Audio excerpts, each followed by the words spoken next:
What's going on, everybody? Welcome to another episode of Gaming with the Bros Cast, episode 95. My name is Harrison, and I am joined by my esteemed co-host, my brother, Nick. Nick, what's up, man? What's going on? What's going on today? What's today? October 11th.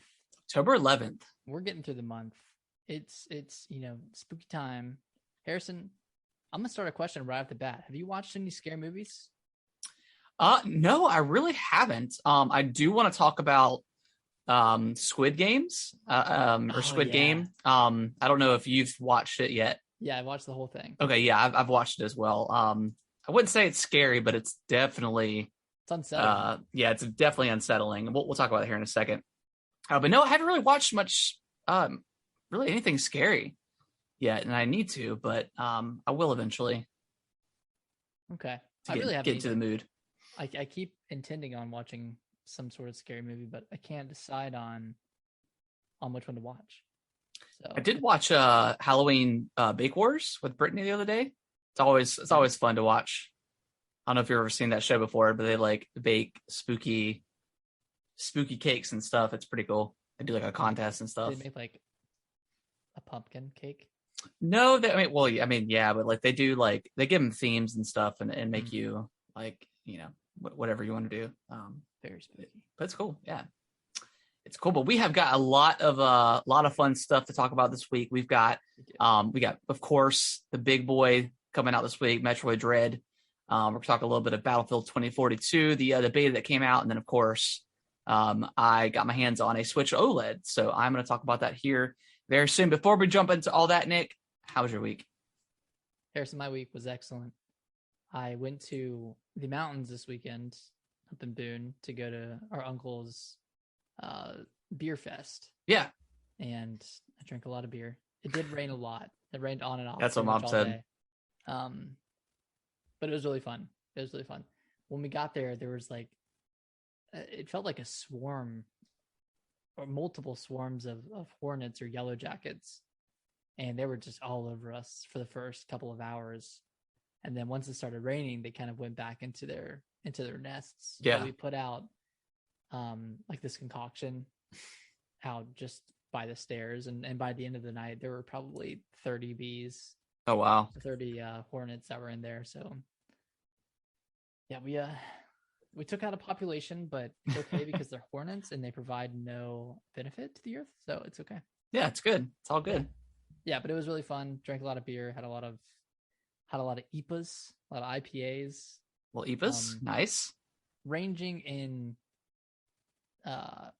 quality, at least from my perspective, because I'm not a huge fan of IPAs, and especially not the darker ones that are like 12% ABV or 10%. Yeah, I'm more of I do really like IPAs. Like I'll drink like a double IPA or something like that.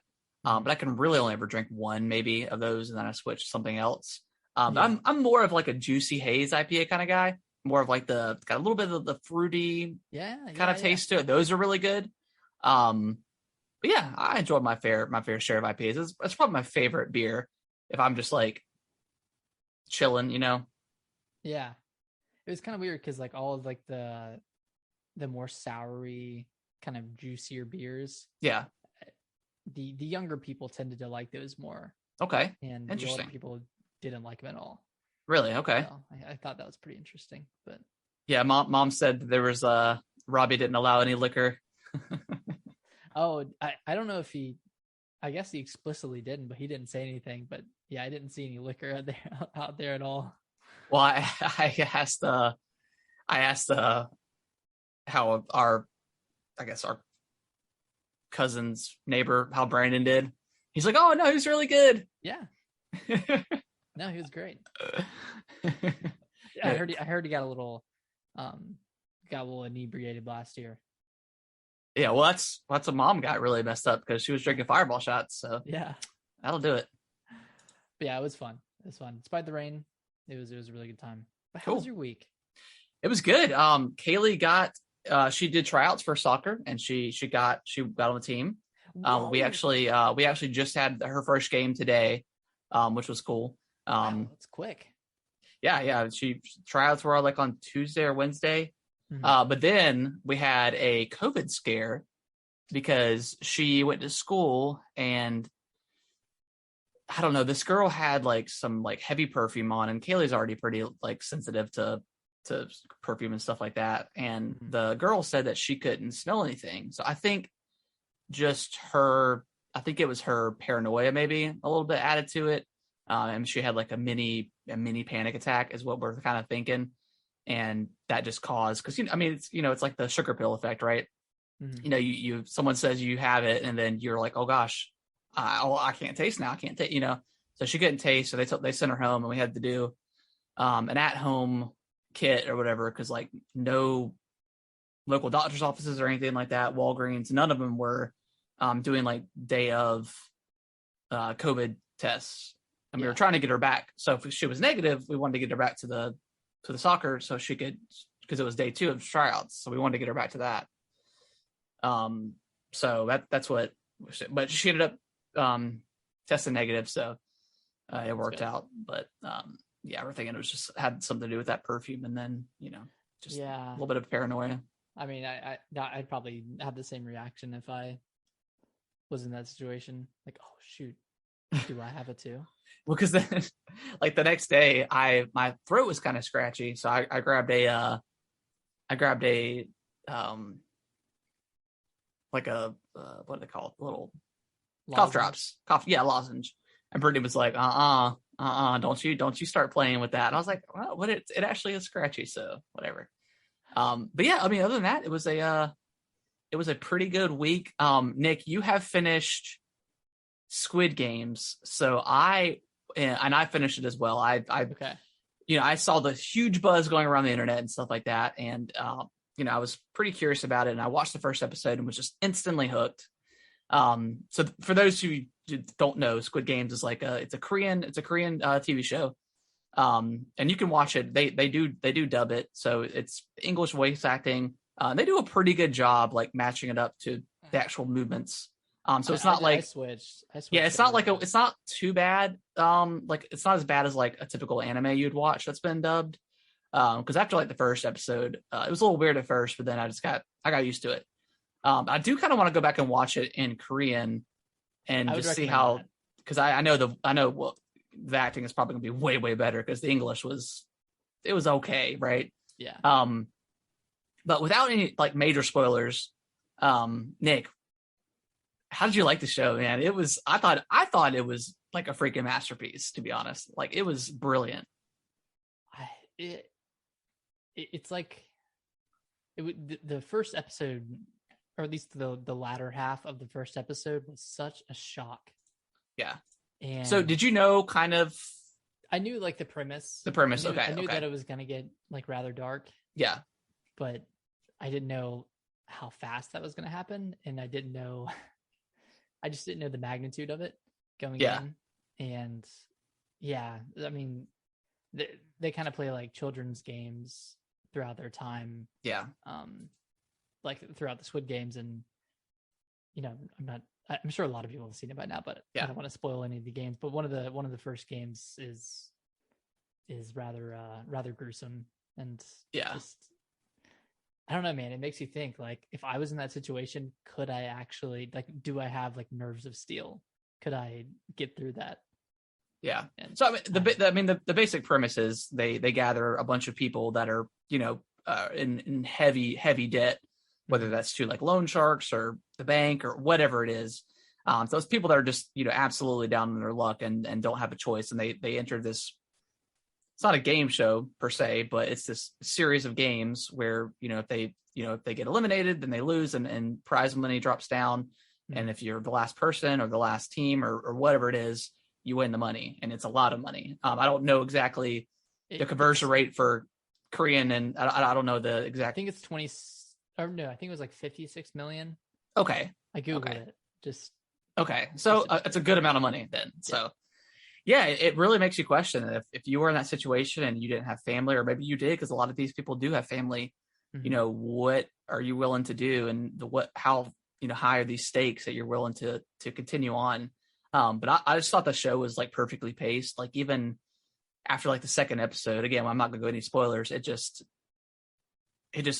tonally, the whole show just tonally shifts. Like everyone's super cheersy in the very beginning, especially the main character. The main character from beginning to end is such a drastic, like just character development. And yeah, it's, oh my gosh, I would thoroughly recommend it. If you can't, I don't know, because I try to get Brittany to watch it and she's not into like anime stuff. And I was like, no, it's like, it's not like not that. Anime, it's just, well, it's not anime, but she doesn't like the mouth thing, right?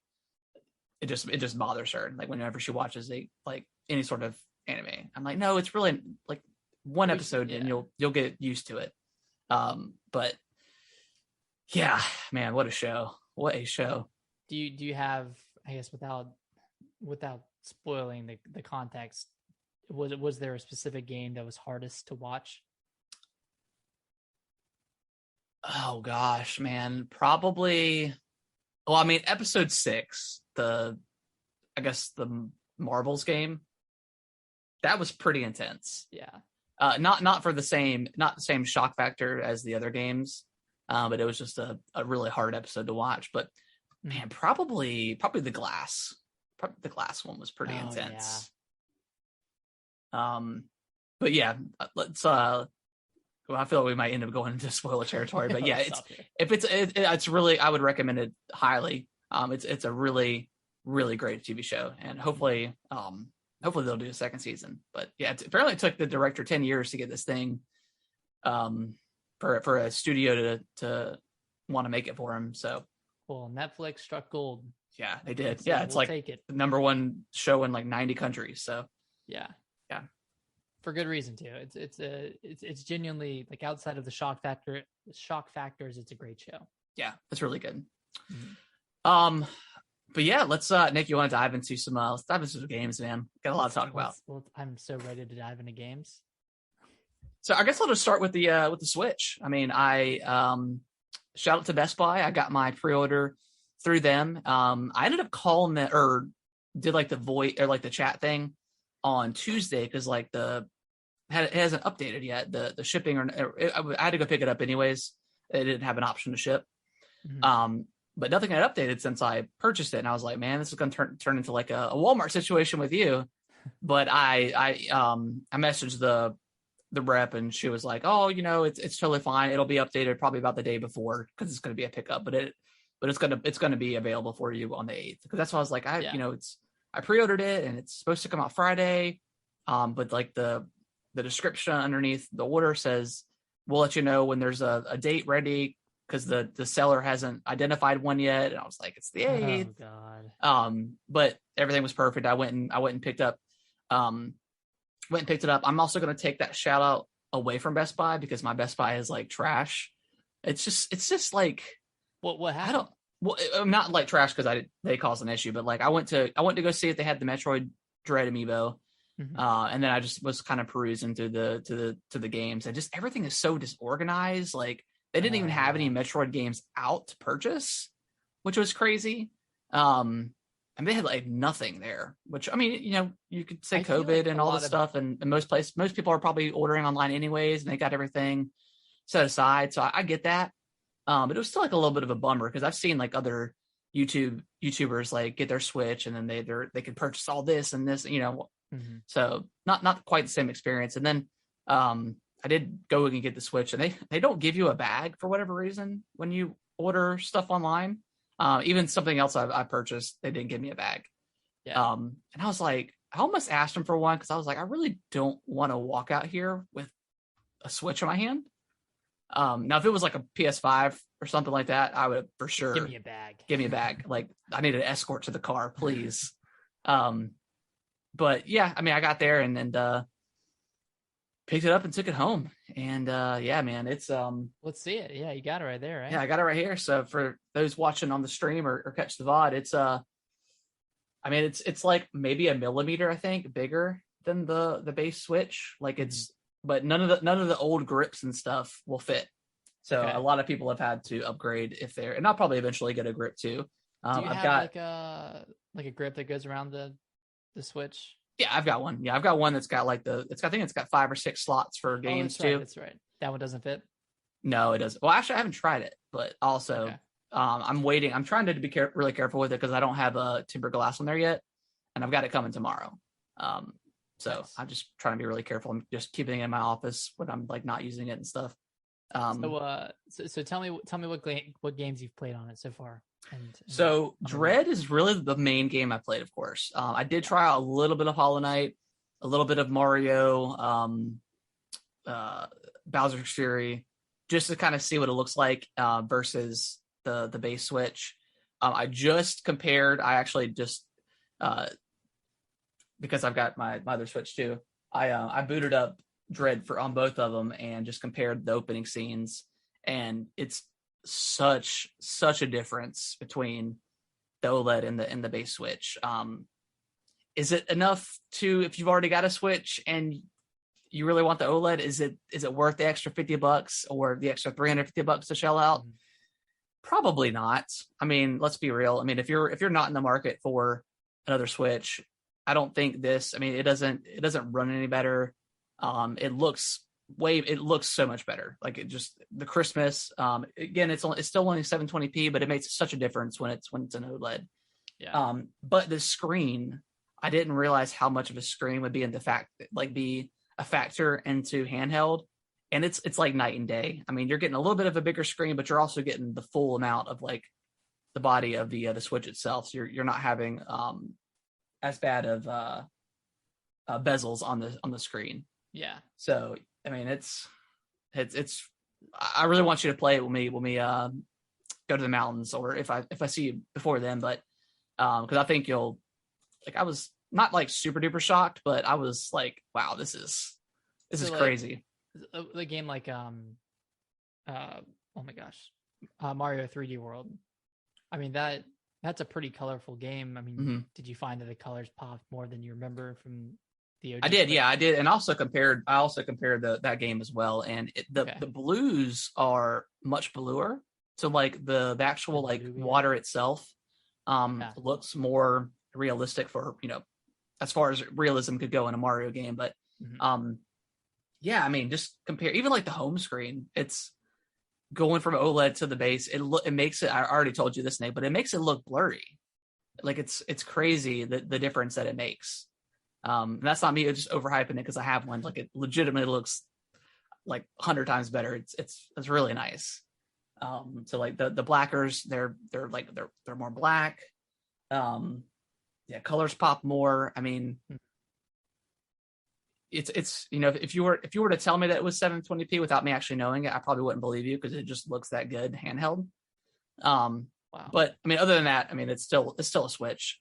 I played docked one time, and it runs just fine. Runs like a normal Switch. Now tell me this: have you hooked up the Ethernet port? I have not tried that yet. I need to. I'd be interested to see your max download speeds with that. Yeah, I would hit around 40. On really good Wi-Fi. 40 megabits a second? Yeah. Okay. Oh, that was unwired, of course, but. Right. Yeah. Okay. Yeah, I'll have to try it. I'll have to download, just compare and download them at the same, do one Switch, download a game, and then the other Switch, the exact same game to download, mm-hmm. and see how much faster the LAN is. But I've heard pretty solid things about the LAN port. I mean, it's probably nothing crazy, but I mean, LAN's better than wireless. So, and the Switch already has kind of a poo-poo Wi-Fi anyways. It does, yeah. It's not that great, but it gets the job done for what it is. Luckily Switch games aren't too big in file size, but mm-hmm. Yeah, I mean, so far, I mean, I guess to give a little bit of backstory if you don't know, but my son, Kellen, he's 4. He has absolutely taken over my Switch to the point where even I was playing on my OLED and I booted up Mario and he heard the sounds. He's like, "Are you playing Bowser's Fury?" And then I had the Switch because I was on the couch. I had the other Switch laying right next to me, and he comes around, he looks, and he watches me play for a second, and then he looks up at me, and he looks over at the other Switch, and then he left me alone. He knew. He's like, "You have your own Switch now. I'm not gonna bug you anymore." So yeah, he's taken over my Switch. I've barely had any time with it, and I've really missed it. I missed just playing it, and I bet. It's not a bother, but if I was to pick up Dread and as much time as you spend with the map and you really have to kind of focus on paying attention. I just couldn't do that if he was, constantly asking me to play or switch it to Mario or whatever it is. You couldn't enjoy it fully. Exactly. So, but yeah, majority on the handheld. Yeah, it's probably what the Switch probably should have been. I think that's what kind of the general consensus is for most people that have reviewed it. But I mean, it feels more solid. The kickstand on it is metal. Oh yeah, I forgot about that. So it's just super nice being able to just go all the way back with it and kind of getting your preferred angle. With it. Like, it's super nice. Have you found yourself using tabletop mode? I actually have not tried tabletop mode yet while I'm playing. I've been mostly just handheld, but I'll probably play that around a little bit. But yeah, I mean, I'm loving it so far. If you got the extra cash and you really want the OLED, I mean, I would say it's worth it. Especially Nick, you said GameStop had some sort of trade-in deal. So I mean, if you could get it, if you get it for $150 or $100, yeah, definitely. GameStop currently has a deal where you can trade in your Switch, your OG Switch, and get $260. That's pretty good. So that's basically $90 for an OLED. Yeah, for an OLED. Yeah, and then you got the really good dock that it's you can upgrade it or not upgrade it. You can update it now. So I'm thinking someone did a teardown and it can technically output 4K. Well, why wouldn't they include that? Or maybe they just weren't ready. Maybe it wasn't ready, but I think future-proofed it. The whole 4K thing. If we want to touch on that for 1 second, I don't think anybody thinks that the Switch, like the base Switch itself, or just the OLED or whatever the next Switch, I don't think it's going to have. You're not going to have 4K on this thing, like playing. I don't think that's ever going to be a possibility. But outputting it to 4K, I think absolutely, and I think this dock is future proofed. I think that's what Nintendo did. So whether they decide to release output in 4K maybe next year or whatever, and just keep don't do any sort of hardware upgrades, or whatever the next Switch is, the Pro or whatever it is that perhaps is coming out in 2023. Maybe I'm trying to think of like different models they could have. Maybe they can have one bundle where you get it like a new dock, or like the OLED dock as well as a new Switch, and one of them you just get like a new Switch that can output to 4K. Yeah, I'd be curious to see when or if they're gonna release this dock standalone and how much that would cost, because I think the one now, right, is like $80 or $90. That's really just a hunk of plastic. Yeah, I mean, that's I've always kind of wanted a second dock, because I know the third party ones, there's some have been bricking people's systems, so I really haven't taken a chance on that. But yeah, if they release that dock, I mean you're getting the LAN support, you're getting a theoretically better dock, so yeah, we'll see. But yeah, it's exciting. I'm ready for you to get your hands on and take a look at it, because it's quite a bit of difference. Yeah, I really want to. Gorgeous. Really want to try it out. All right. Well, you want to talk about some? You want to talk about Battlefield or Metroid Dread? Have you played Battlefield? No, I haven't. No, okay. It's Battlefield. I think I'm probably going to pass on it. It was pretty good for the most part. I just think I'm not into the big open world kind of fighting. I mean, it's crazy to see, jets and helicopters and drones and all this stuff kind of whizzing by you all the time. But at the end of the day, I just felt like I wasn't doing anything. It's because, you're playing like Conquest or whatever.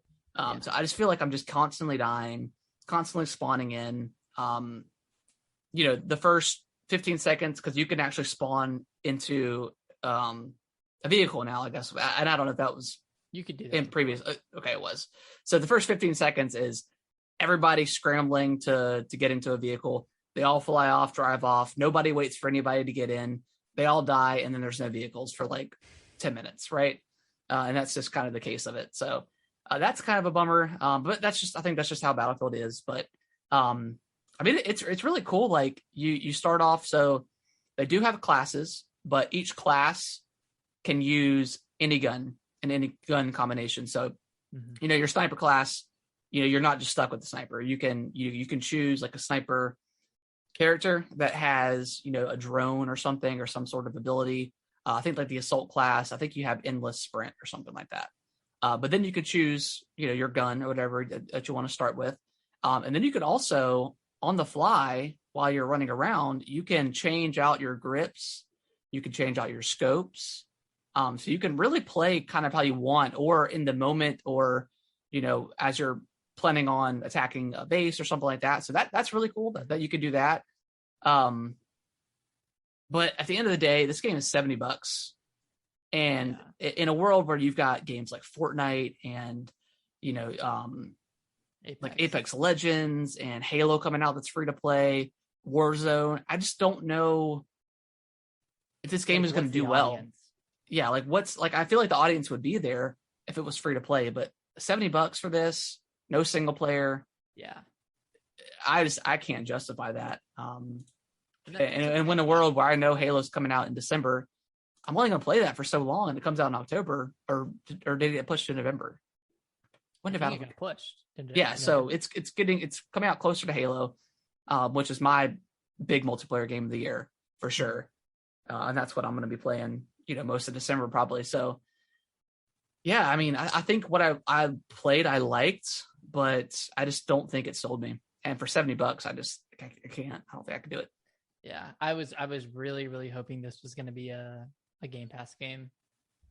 That's what I was hoping kind too. of expecting it to be announced at E3, but if it's not coming by now, it's probably not coming to Game Pass, at least until EA decides to add it to EA Play. I mean, and that's typically a few months after launch. So yeah, and then like how that's going to piss off a lot of people too if they spend $70 on it and then it's coming to Game Pass in March or something. At that point, you have to know, like as a I guess who plays EA games, they're going to come to that service. Yeah, eventually. That's true. Yeah, that's the risk you take, I guess, if you want to be in there day one. But yeah, it was. I mean, it was solid for what I played. It ran pretty good. It looked great. I mean, just all the particles were going around, smoke and fire, and shooting the ground, and dirt's flying up in your face. Like that stuff is really cool. But I mean, not $70. It's just a spectacle. Yeah, it's just a spectacle. It looks great, but yeah, just a spectacle at that point. Okay, but let's jump into the meat of the what we've been playing, Nick. And I'll let you start it off. But Metroid Dread, you finished it. I finished it. So the clear time on the internal clock said 6 hours, but I probably put 8 hours into it. That's between dying, which is not counted in your time. Yeah. Looking at the map, that's not counted because you're on a pause screen. So I must be pretty close to it because I'm about 4.5 hours. Yeah. How many bosses would you say you've? Like not counting the Emmys, I've fought in Kraid, which was an excellent boss fight. The first one, like the lizard, what guy? I can't remember his name. And then I fought, I don't know if this is even a boss fight, but after you meet, spoilers here. Yeah, after you meet a certain someone, which I think you probably know what I'm talking about, and like I think it's like the 5th area. You have to fight. You have to fight like this other guy. I don't know his name, but that was, I think, technically a boss fight because he was pretty challenging. But so yeah, about 4.5 hours for me. I think you're pretty far in. Yeah. Yeah. So I guess a little history of my experience with Metroid. The first Metroid game I played was Metroid Prime 3 Corruption on the Wii. And I don't think I played any other Metroid game until Samus Returns on the 3DS.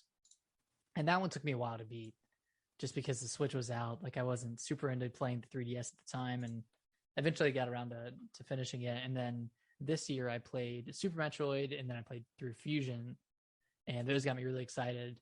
And yeah, so Metroid Dread has what feels like an endless amount of mechanics and abilities and nooks and crannies to unlock and search through.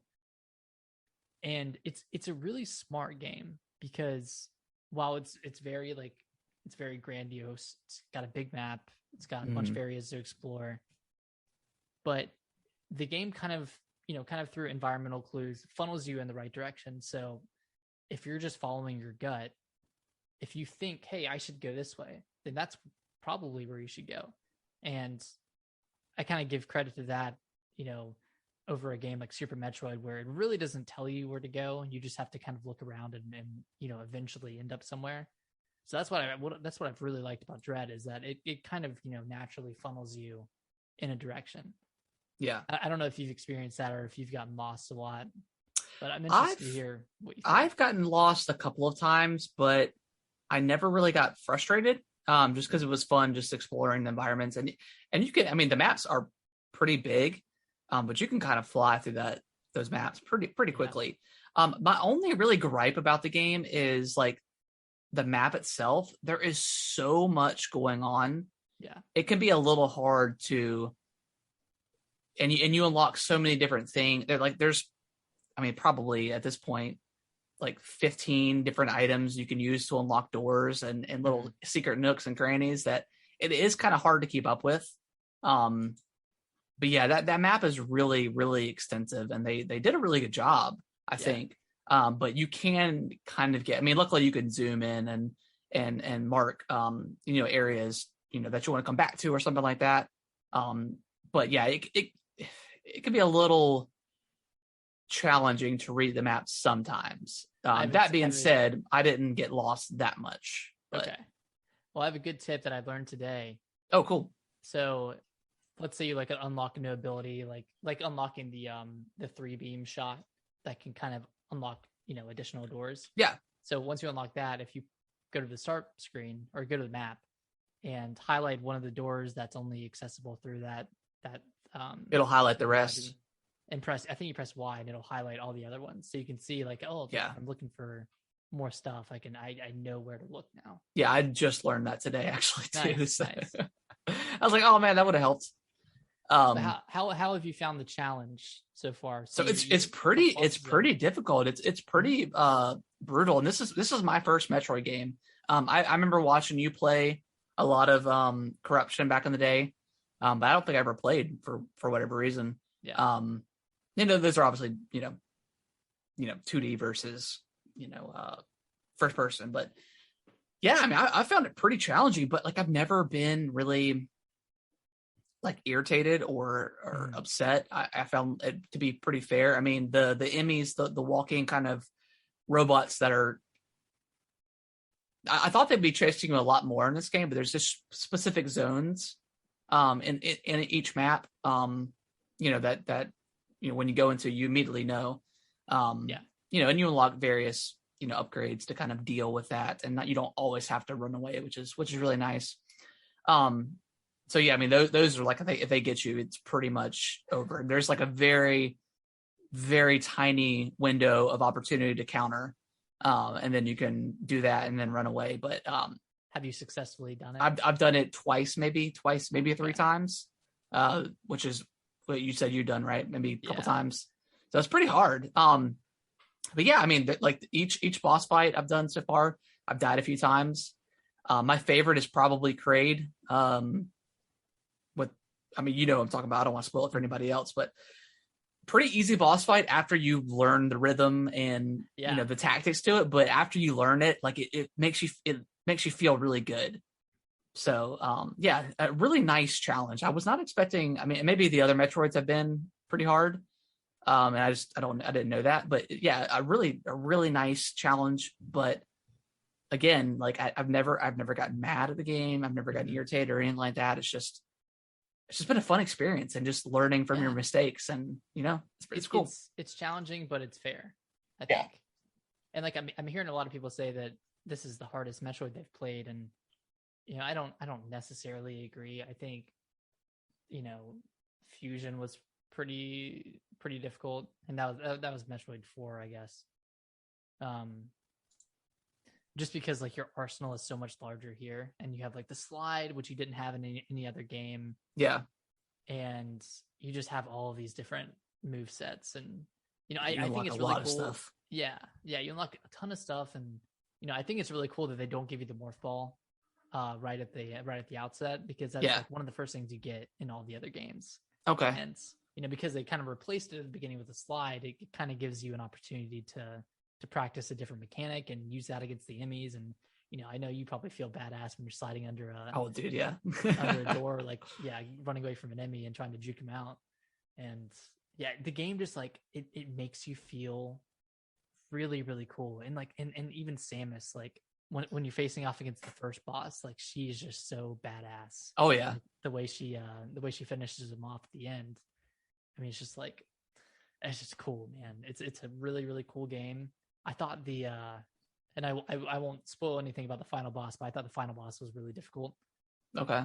And granted, I didn't like go off and explore like right before the boss, and I could have done that and gotten a lot more energy tanks and extra missiles and stuff. But yeah, it's one of those like multi-phase boss fights that you're like, oh my god, there's another phase.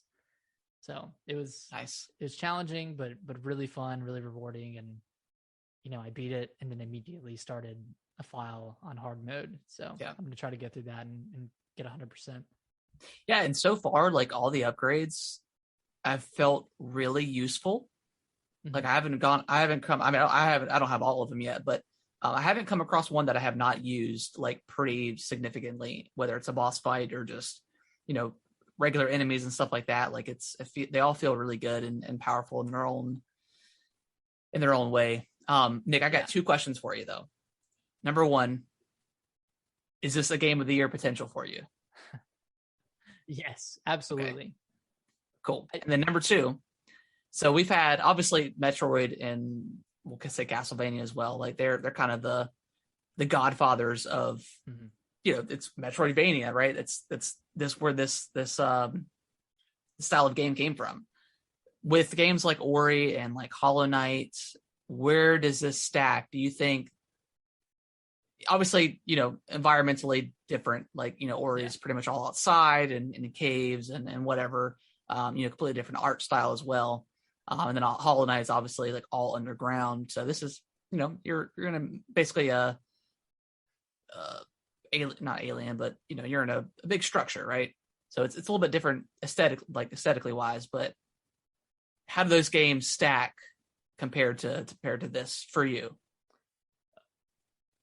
Comparing it to Hollow Knight, the combat and the maneuvering feels 10 times better in Metroid than it does in Hollow Knight. Yeah, definitely. I think a lot of people look back on Hollow Knight with kind of rose-colored glasses a little bit.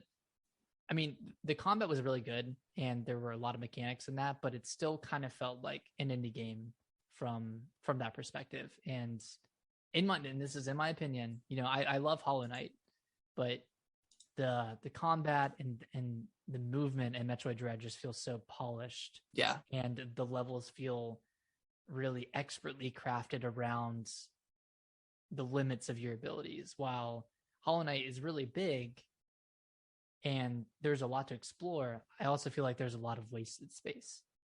And yeah, I could agree with that. And it kind of takes advantage of backtracking as a way to fill time.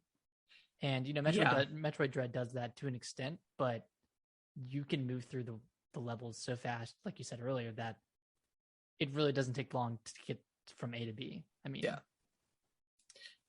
like if we're comparing just Hollow Knight for the moment, you're right about the whole death being like they use a lot of that for backtracking. Because I mean, this game, like I never felt like, oh, I'm in a new area, I have to be very cautious. You're running through the area and you can, and that's nice compared to something like Hollow Knight. Because I mean, in a Hollow Knight's, it's Metroidvania style game, but it's pretty different with the combat and like you mentioned, and just death being way more. And obviously, Metroid has no Dark Souls kind of things, and there's no going back to your body and stuff like that. That's just not what Metroid is. But like movement wise, like Metroid is damn near perfection. Like it feels so good to play. Yeah. So good. And then it's kind of difficult to compare to Ori because I feel like, while a lot of Ori stems from like the Metroidvania genre, I don't know, it feels kind of different in a way that I can't really pinpoint. Well, I guess I guess the real question is take away combat, because all those three games are pretty different. The feeling of unlocking new abilities to go to new areas to explore, and then also unlocking shortcuts and stuff like that. How does that kind of jive with what you kind of experience in those other two games with Metroid, or do you feel more of a, like, I've had a couple of like, oh yes, like I unlocked this shortcut, and then or whatever it is, or like a teleport or something like that. Is this kind of just kind of the same that you experience in those other games?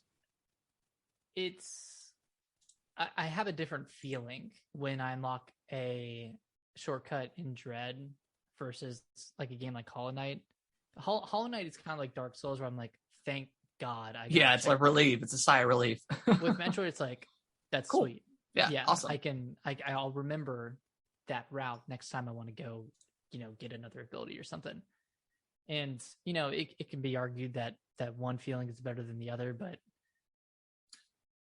I mean, I mean, like, it is hard. I mean, they are kind of like they have that same foundation, but I mean, it's hard to compare when you're talking about a sense of relief, and then you're a sense of like, oh, awesome, I got a shortcut so I can go here quicker, right? So I mean, I would argue that Hollow Knight gives a better sense of dread than Metroid Dread does, but that's fine. And another thing I wanted to touch on is the argument of Metroid Dread costing $60 compared to Hollow Knight, which costs $15 when it released, and Ori is like $30, something like that. Yeah, I think those are technically longer, right? I mean, I know Hollow Knight's pretty long, but Hollow Knight is like 30 hours. But how much of that time is you dying, right? And I think about it this way, and I was thinking about this earlier. It's like going to a buffet versus going to like a really nice restaurant that has a limited menu. Like you're going to spend a lot on that limited menu, but you're going to enjoy every second, and you're going to leave feeling completely satisfied and not too full. If you go to the buffet, you might not like everything, but I mean, you're going to have a lot of options. You might not like everything, and you might have spent less money. Yeah. But with the overall experience, are you as satisfied? And some people might be. So you're saying Hollow Knight's trash? No, I'm not. Hollow Knight's amazing. Ori's amazing. Yeah, but they're different games. Yeah. I just because I guess my question was just, we haven't had a proper, like, a new Metroid game in that style in so long, and we've had stuff like Hollow Knight and Ori and other games, build upon that foundation. I wanted to see, on your opinion, how maybe, again, they're different games, but how like they maybe transformed or evolved from what those previous games established. Mm-hmm. But like, I guess comparing to previous Metroid games, like the movement's a big factor. It just feels a lot better to play. It feels more fluid. I think the bosses are just as good as they were. Yeah, they're a bit more technical because you have those additional movement abilities, so they're a bit more complex and multifaceted and stuff. And is there a new game plus, or is it just a hard mode? It's just a hard mode. Okay.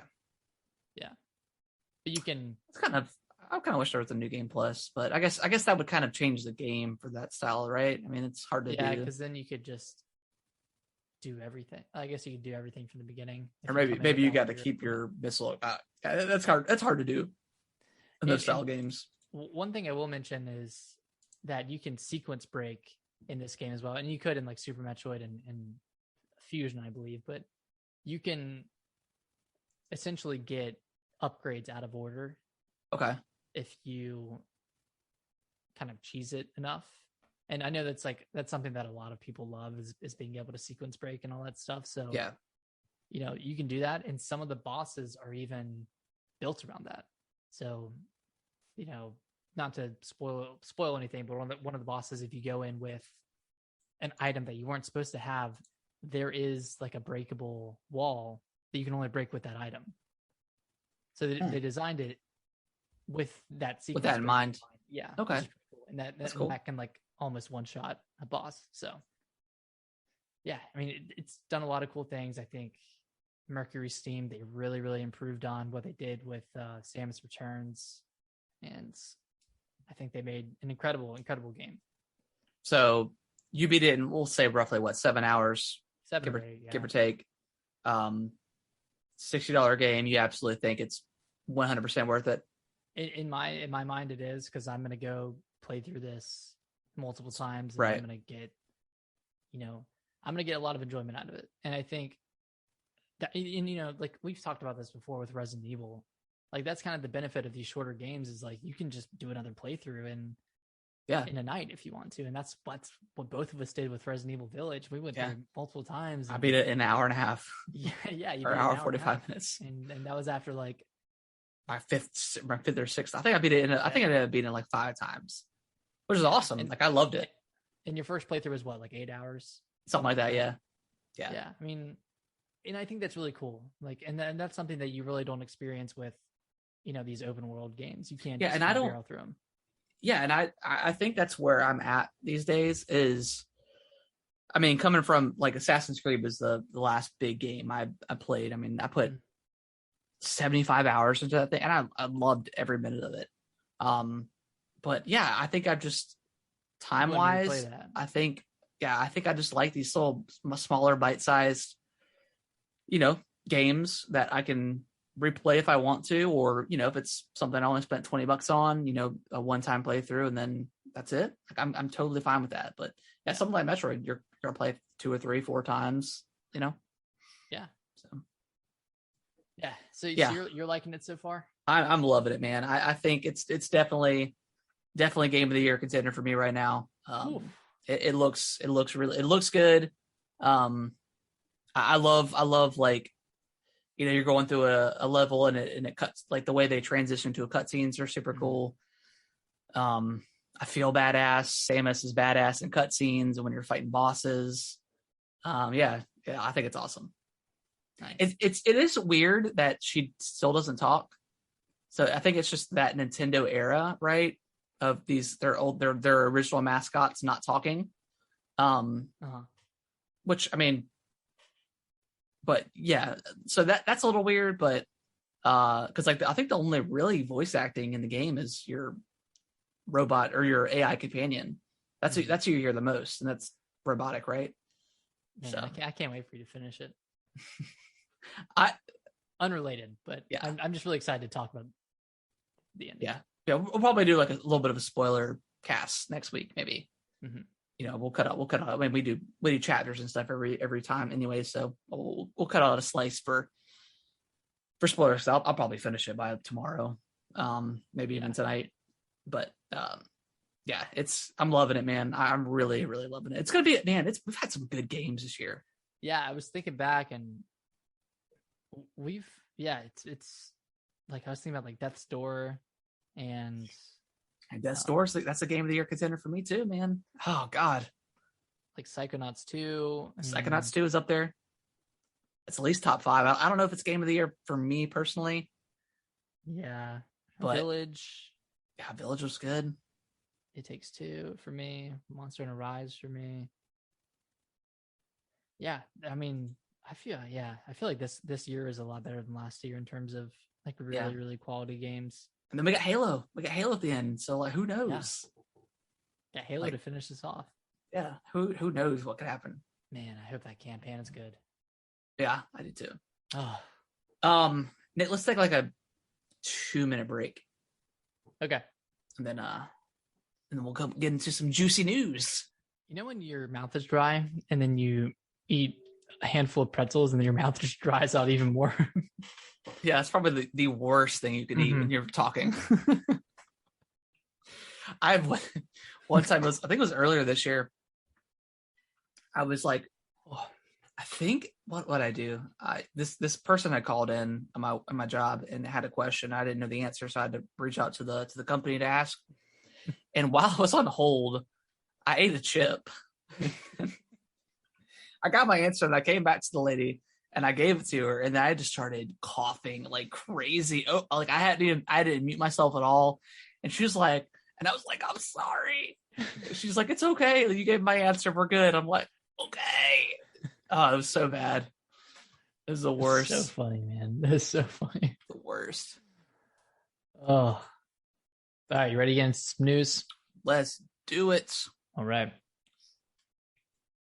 All right, so first up, we have the first official trailer for Resident Evil Welcome to Raccoon City. And man, it looks terribly good. It looks so bad, but it looks so good. Oh my gosh. I'm unbelievably excited for this movie. I cannot wait. I really hope it's decent. Like I'm not. I hope it's really shitty. I want it to be so bad that it's good. Yeah. Yeah. It looks bad. It looks just. I mean, it looks like it's paying homage to. That is true. The first game is pretty stupid. Like the voice acting and like the writing was pretty dumb. So maybe this could be the greatest game movie of all time. I mean, they're ripping scenes straight out of the games, So yeah.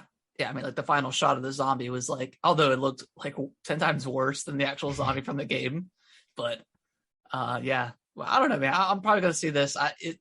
It's definitely coming to theaters, right?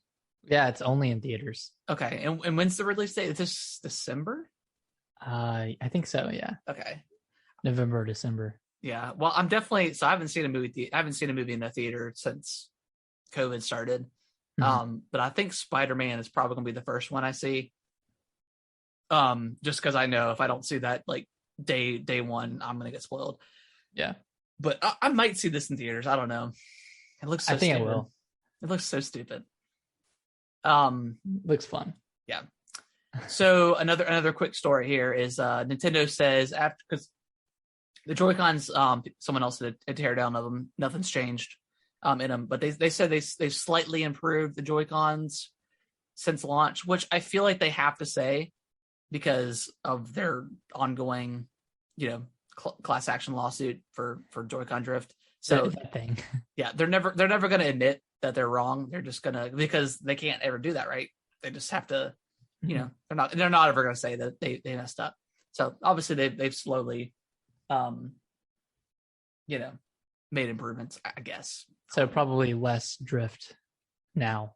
Probably less drift. Yeah, they'll never come out and say, "Oh yeah, we fixed the drift," because then there's drift. Then it's real. Like, what drift are you talking about? The lawyers peeking their heads around the corner. You said drift? We got him. Drift what? Got him. Xbox has announced their Xbox 20th anniversary controller. Nice. And I've got it up on screen here for those watching on the video, but it's like a see-through translucent controller with some touches of green. It looks really nice. I kind of want it, but also I've spent a lot of money on accessories and stuff, but it looks really nice. I know we don't usually touch on controllers and stuff like that, but just it being an Xbox's 20th anniversary, I thought it's nice to bring that up. But it looks really good though. Yeah, it does. Cool. Yeah. Nick, you want to read the next one? Yeah. Eidos Montreal, they're adapting a 4-day work week, which is awesome. I wish every company would do that. Yeah. So those who don't know, they made they're owned by Square Enix. They're doing the Guardians of the Galaxy game that comes out this month. Mm-hmm. I believe they did Deus Ex, right? The last couple of Deus Ex games. Yeah. Did they do Tomb Raider as well? I don't know. Or is that Crystal? That's Crystal Dynamics. Maybe they did the third one. They may have. Maybe. I'm not actually 100% sure about that. But either way, that's awesome. It's a 4-day work week, 32-hour work week. It's not going to change the employees' salaries. Which is awesome. I mean, I know over the past few years, gaming companies have gotten kind of scrutinized with their crunch and all that good stuff. Especially with Cyberpunk developer. CD Projekt Red. CD Projekt Red, stuff like that. So it's good to see them minimize. Personally, I think most companies should go down to a 4-day work week.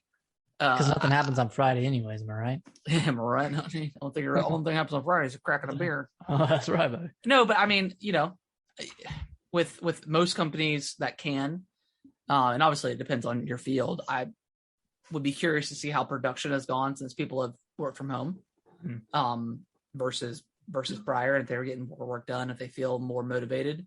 So, and that's a weird world where you are working from home. So, like for me, who is full time working from home, if I'm like, oh yeah, I want to go on a 4, like it feels like maybe I'm just being a little bit greedy. But in their situation, I mean, they worked long hours, especially during crunch time, like and you're working on weekends too. So, I mean, yeah, good for them. Hopefully, other companies adopt the same, philosophy or work schedule or something like that. So, yeah, hopefully. I think my prior company would have adopted a 7-day work week if they could have. Yeah, it sounds like it. They were running you into the ground for a while. They were.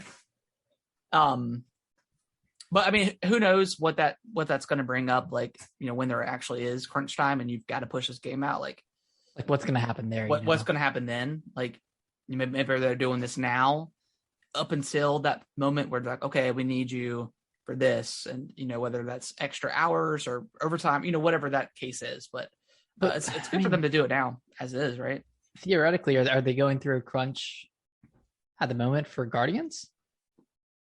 Because that's releasing this month, I think. Yeah, when does it say when they're adopting this? Let's see. The day after Guardians comes out. Doesn't say the exact date. Okay, but maybe they've already done it. I have no idea. But either way, that's really cool. Glad to see some changes in the game industry, because it's been pretty rough for the past few years with all these negative stories come out of it. So yeah, that's good for them. Good they did that. Yeah. All right, what else we got? Twitch. That's what we're on right now. They got hacked. Yep. They said they didn't know the magnitude of the hack. They didn't know what exactly went out. Yeah. But like Twitch streamers payouts got leaked. So for major Twitch streamers, people knew exactly what they were making, which people really already knew, because you could see people's subscriber count, and you can you can. But I mean, if you were to really follow it, I guess you could probably see. But it still sucks. Like, you still don't want people to know what exactly you're making financially. And a huge bummer for that. But it is what it is. I guess they can only go forward from there. But I don't know. I don't have really much to say about this. I just want to bring it up. But yeah, change your password. Yeah, change your password. Make sure you're doing 2FA, all that good stuff. So always do 2FA. If you ever have the options, always do it, because it's a pain in the ass, having to have a second point of login or whatever, or having to maybe some people use a password generator every time or something like that, or a series of random letters and numbers, and don't actually use a set password, which technically you shouldn't. But it sucks to have to get your document pulled up and copy and paste, or however you store your stuff, whatever it is. But it's a pain in the ass, but it's also more of a pain in the ass to get hacked. It is. That's and true. Deal with that. So yeah, cybersecurity is more important now than it's ever been. So protect your stuff. Nick, last news story. Let's have a moment of silence for the last Smash character getting announced. Yay. I know for a while you and I are like, it's always exciting speculating what the Smash character is, as two people who don't play Smash at all. But I think especially this last year, as Nintendo's Directs have been somewhat disappointing. They've had a couple of big news stuff come out here recently, but as they have not been great in the last couple of years, knowing they're going to start out with Smash every time is always a bummer. They're going to spend 10 minutes talking about Smash, so it's nice to not have to worry about that anymore. Well, let's talk about the positives for a second. So So I mean, Sora. That's like the perfect ending for all this DLC and perfect way to cap off Smash Ultimate. I mean, Sora has been requested for forever, and it was number one on the Smash ballot back on the Wii U. Yeah, And I guess they just couldn't make it happen at the time, having to deal with Disney and I mean, you look Square. at like Sora is Sakurai's. That's the name of his company, so that's already just super fitting. And what other character kind of represents Smash Ultimate? Like you have the biggest crossover in gaming history with the biggest crossover with Kingdom Hearts, with Disney characters and original characters and stuff like that. So it's just the perfect way to, like you said, just cap off, the legend that is Smash Ultimate. Like it's, it's incredible what they've achieved and how many characters they brought into the 89 characters, I think it was, something like that. And then like over 4,000 games represented in Smash. Like it's crazy. It's insane. And as much as like I up the top, harped on it a little bit, but it's super cool. Like I don't know. I personally didn't care who came. There wasn't necessarily a character I feel like that hasn't been represented. I know a lot of people wanted Waluigi just because he has gotten no love. A trophy. He's got a trophy, and maybe they'll sneak him in. Who knows? Probably not. But cool. It's Sora, man. If you like Kingdom Hearts, hey. And I watched a little bit of of Sakurai's presentation. Yeah, I watched all of it. Nice. And he said like a lot of the DLC characters are very, very complex in design and difficult to control. And to kind of end it off, Sora is a little bit easier, so he's more casual friendly. Yeah. So it just makes him more accessible to everybody, which is awesome. I mean, he's not a sword fighter. He's a Keyblade. He's a Keyblade fighter. It's not a sword fighter. It's not a Fire Emblem character. So, yeah, I mean that's really cool. I'm glad a lot of people are happy with it. I'm sorry if you didn't get, the Fortnite guy or Master Chief or Doom guy. Well, Doom guy's in there. He's got the Mii costume. Yeah, which is pretty fitting.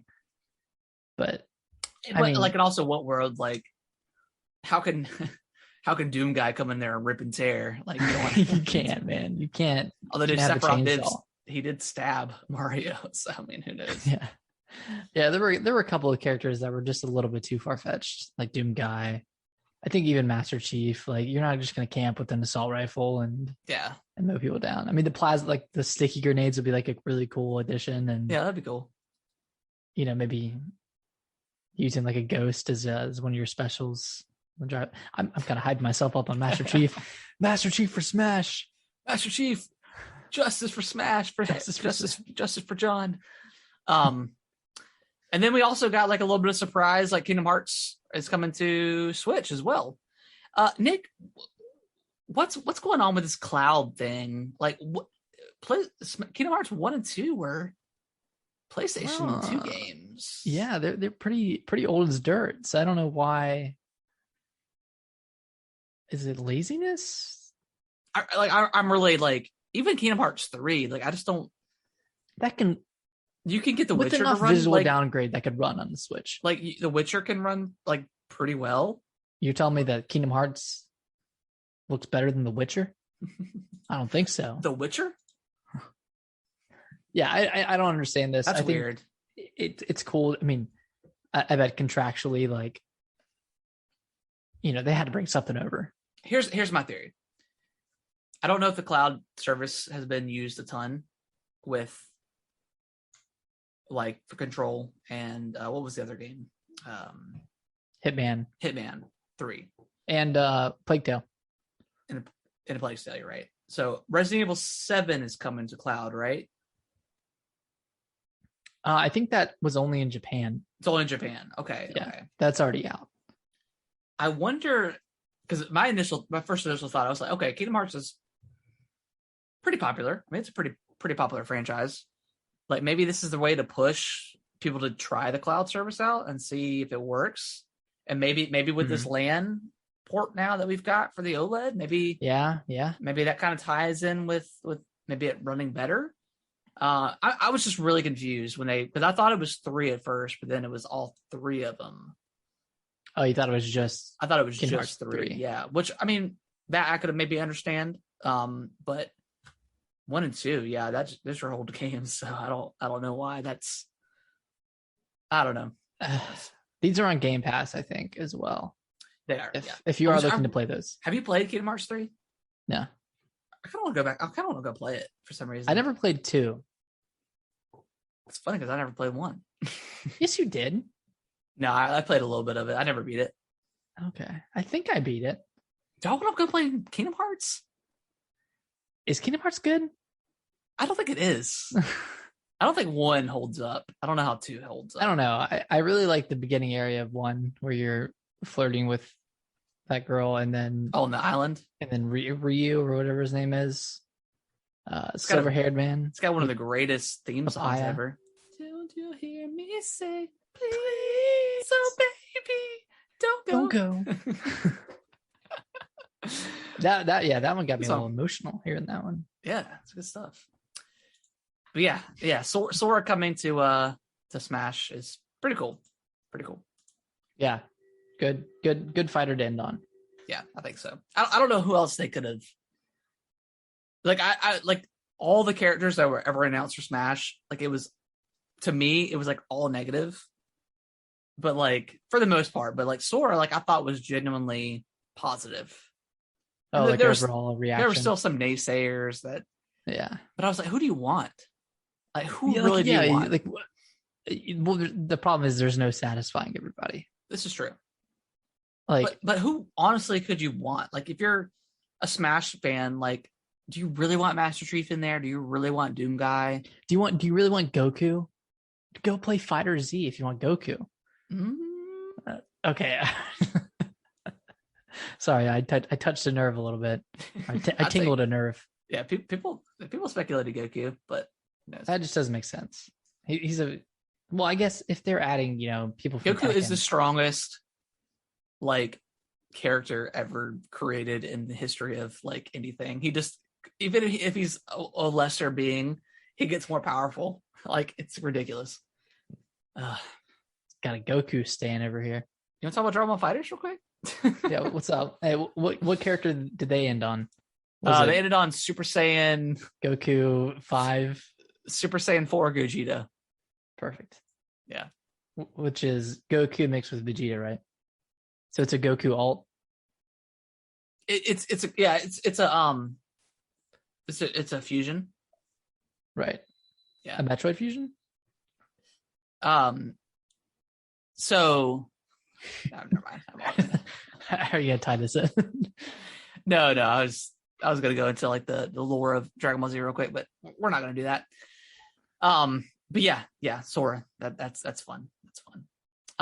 But yeah, that's gonna wrap up the news, and it's also going to wrap up the show. What? I'm so sorry, guys. Yeah, that was a good show, Nick. We lots of good stuff, man. Yeah, Metroid Dread, oh, man. Metroid Dread. I can't wait to talk about it more next week. Yeah, because I'll definitely be done with it by then. So also, Back 4 Blood's coming out tomorrow. I was gonna ask, are you hyped? I feel like I'm not hyped, but I want to play it, but not that bad. I feel like my hype is almost zero for this game, and I was very hyped for it before, especially when it came on a Game Pass, and then I played the beta. It was really good, but I think just not playing with people kind of. So maybe we should play together and make an opinion from that. Yeah, I think so too. I definitely don't want to play this by myself. Yeah. So I think that would be pretty fun. That would be divine. But yeah, that's tomorrow. That's crazy. Yeah. Is that the next? Is that really the next? I mean, that, and then what else? What else is left in October? I think Mario Party Superstars comes out. I think I might get that. I might get it. I don't know. I've been wanting to play. Like I've always thought about getting Super Mario Party. I just can't bring myself to do it. But this one, well, I know, and again, I said that before with Mario Golf, but been burned once. But this is like the nostalgic boards from N64. Yeah, you're right. You're right. I don't know. We'll see. And then Resident Evil 4 VR. That's also coming out. Yes, the 21st. It's in 10 days. The 21st? Wow. Soon. Yeah, I wonder when reviews will go out for that. I don't know. Dude, I don't know. I can't imagine reviewing that. Having to play that in a certain amount of time. Yeah. 14-hour game in VR. Yeah, that's going to be tough. That's going to be like the first real game. I mean, I played Beat Saber, but and I played a little bit of The Walking Dead, which I need to try again. But yeah, you never finished The Walking Dead, did you? No, it's hard. Yeah, it's stressful. Stressful. Much more than Metroid Dread. Yeah, not a lot of dread going on. I don't feel the dread. I don't feel the dread. But all right, yeah, that's going to wrap up the show. Nick, where can they follow us on the old Twitter? They can follow us at Gaming WT Bros on Twitter.